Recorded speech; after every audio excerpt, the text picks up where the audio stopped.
মা মনসা মন্দির থেকে বলছি সকল ভক্তবৃন্দকে যে নবরাত্রি উপলক্ষে মা কাল অর্থাৎ 30 তারিখ থেকে 15 তারিখ পর্যন্ত মা মন্দিরে বসবেন না। মায়ের নিত্য পুজো হবে, ভক্ত সাধারণকে মা দেখবেন না। তাই আপনারা দয়া করে আসবেন না। মায়ের পুজো দিতে আসতে পারেন, মাকে দর্শন করুন, মায়ের পুজো দিন, কিন্তু মা দেখুন কোনো হবে না। আর 15 তারিখের পর আমরা আবার জানিয়ে দেবো ভিডিওর মারফতে মা কবে থেকে বলবে। জয় মা মনসার জয়। নমস্কার, জয় মা মনসার জয়।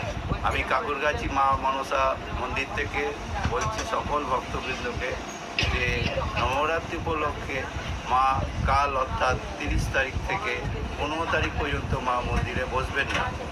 মায়ের নিত্য পুজো হবে, ভক্ত সাধারণকে মা দেখবেন না। তাই আপনারা দয়া করে আসবেন না। মায়ের পুজো দিতে আসতে পারেন, মাকে দর্শন করুন, মায়ের পুজো দিন, কিন্তু মা দেখুন কোনো হবে না। আর 15 তারিখের পর আমরা আবার জানিয়ে দেবো।